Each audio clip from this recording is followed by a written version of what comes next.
White Sox are about 500 since the All-Star break. Anything stand out to you about why they've played so well? They've been improving. Obviously their lineup is good. They can hit, and they've got some really good arms. It's the big leagues. There's really good players out there everywhere, and Will Venable's done a nice job getting them headed in the right direction, and this is a really good team we're about to play. Montgomery, I think he got sent back to Arizona and come back. I think he's got third most home runs since the All-Star break. What does that just say about the talent that he has, but also how he's been able to bounce back this year? Yeah, I've liked his swing from the first time we saw him this year. Obviously physical, creates a lot of force. He's quick through the zone. He can hit, and we have to be careful with him. But you never know when it's going to click. We talk about it all the time. You never know when it's going to click for someone, and clearly it has. And we got to keep him under control.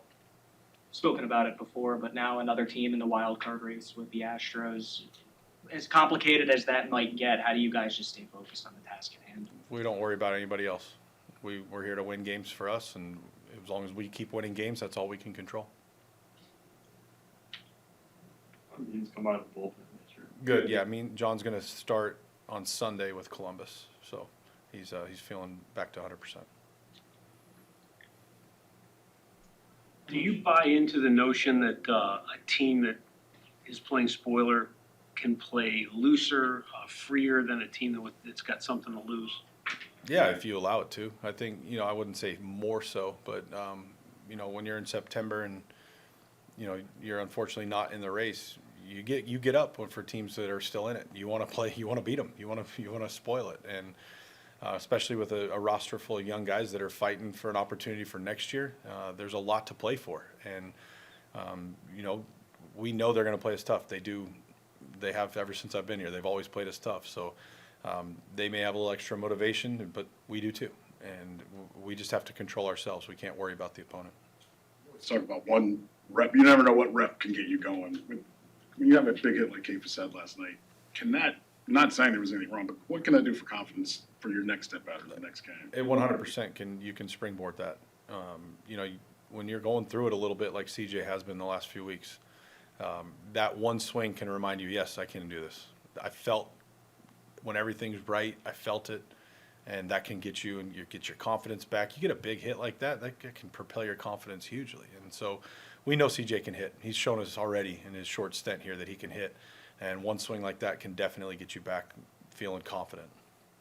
How much did you get to know Juan Brito in the last two spring trainings, and to hear that he's pretty much done with the hamstring surgery? Yeah, I think Juan's a great kid. Got to be around him for a couple spring trainings now, and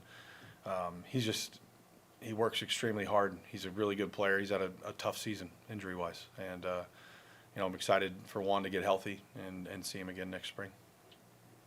I think he didn't seem to want to put expectations on out for the year or not, but he seemed pretty aware that he could get surgery. Just how are you guys? Those conversations with him right now and everything? Well, whatever you need, Lane. Whatever you need. This has been a horrific year for him injury-wise, and personally, it's been a tough year.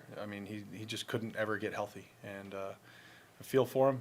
But whatever we can do for Lane, we're going to do. And so, obviously, he's going to go see the specialist, and we'll find out what's going to happen from there.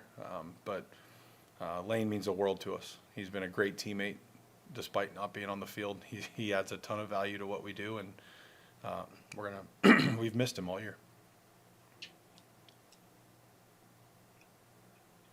Outside of getting shut down by Scooble, which pretty much does that to everybody, the White Sox, I think they're averaging around 6 runs a game over the last couple of weeks, 3 weeks.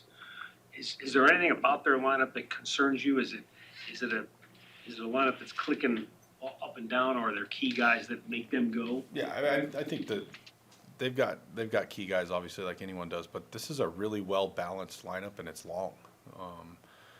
1 through 9, they're going to give you a tough at-bat that's balanced. They're left, right, left, right, left, right.